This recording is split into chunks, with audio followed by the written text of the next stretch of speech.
Right, well today we're at episode 83 and we're moving on from the Beatitudes more deeply now into the Sermon on the Mount.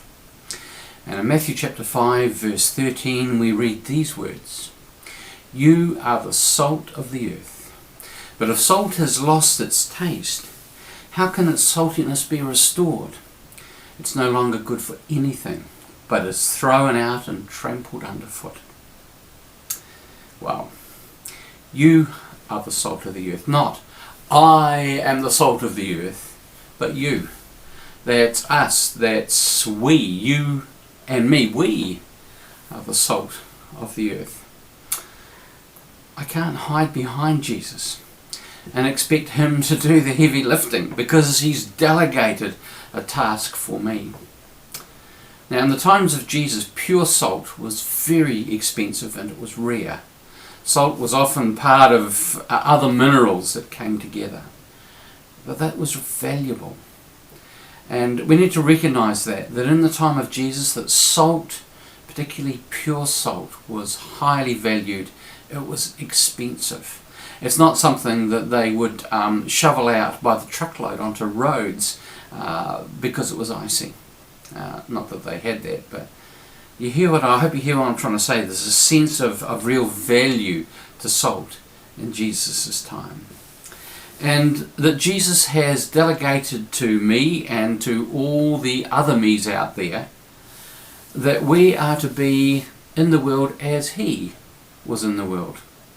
So that when others encounter us, they encounter him in all our rich, shared, life-giving, life-enhancing saltiness.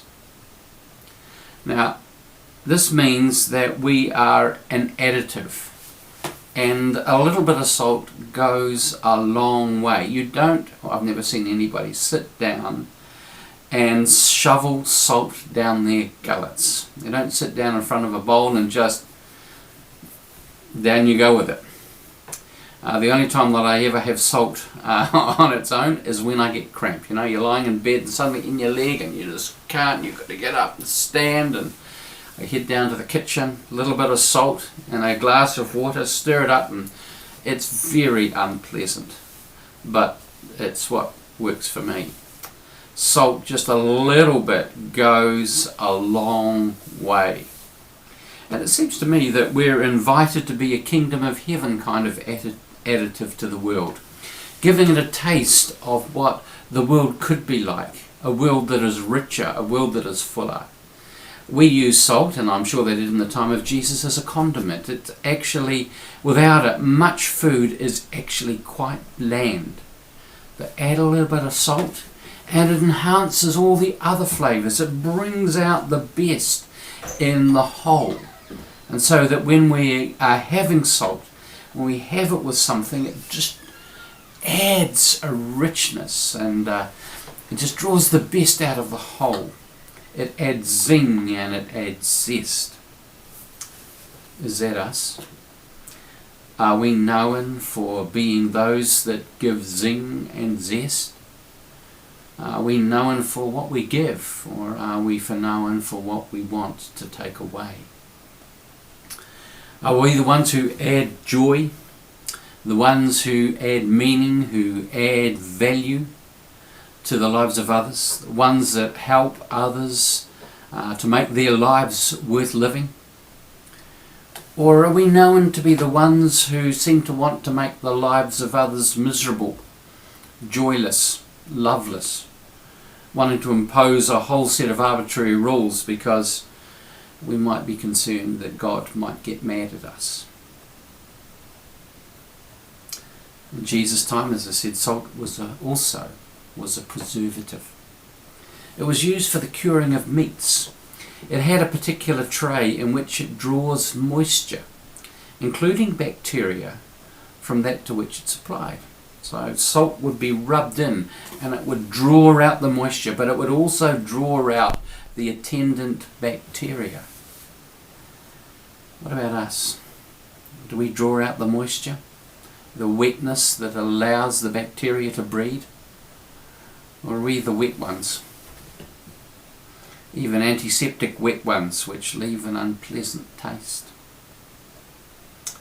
The call to be salt includes us to be the pain bearers. I want to suggest that just as Jesus was, that as the bacteria is drawn out, it is drawn into the salt itself. We take it upon ourselves to draw the poison from society, just as Jesus drew the illness out of the woman with the issue of blood whom we encounter in Matthew chapter 9. Or are we otherwise? Are we sitting in judgment? Or are we willing to help? So often we as the followers of Jesus are the ones who are pointing the finger, the ones who are sitting in judgment. An example which I'm almost loath to raise, but I have to really, is abortion. It's a hot issue, isn't it? And the question that I have is, what assistance are we prepared to offer to help a woman decide that she wants to keep a baby? Or do we simply see it as our duty to scream at her from the protest lines telling her what a murderer she is? These are live questions about being salt, because salt is life-giving. Even that well-known saying, to rub salt into the wound, is ultimately for a positive purpose. Its intent was one of healing, not primarily to cause pain, although pain was involved. This indicates that although something may hurt, it may not harm. In fact, the opposite may be the case. So are we willing to be advocates for justice, to risk being unpopular in the cause of life? And you may respond, yes, Andrew, I'm willing to protest about abortion clinics. Fair enough. What more are you willing to do, though, to create a world where women won't feel that abortion is the only option they have? That actually is a really live question. We need to think about that. On one level, what am I willing to do to make a difference? Are you prepared to advocate for social justice, where there will be a fairer distribution of income, against the oppression of racial and cultural minorities? Are we willing to work toward care for our planet so that future generations can thrive and prosper?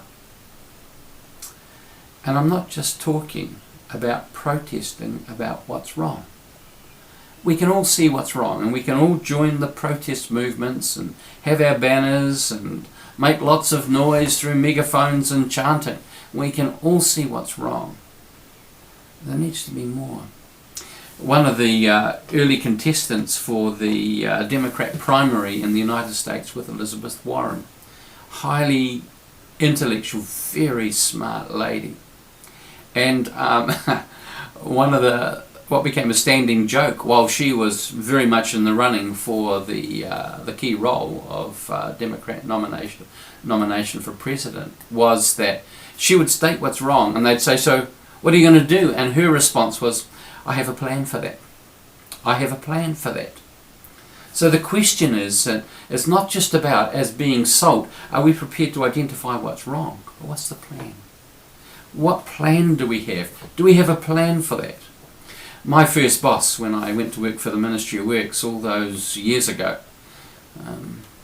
46 years ago now, that when I went to him, as it's true of all the staff, with a problem, he wasn't interested unless you had a proposed solution. If you went in there and say, look, I've got a problem, he'd say, okay, so what do you think needs to happen? And if you didn't have a solution, he'd send you out, and you knew not to go again to ask him with a problem unless you had a possibility of what you might do about it. It might be wrong, it wouldn't matter, as long as you had a plan. So saying what's wrong and what we're against isn't enough. We need to say what we're for and what we're willing to put our shoulder to make a difference.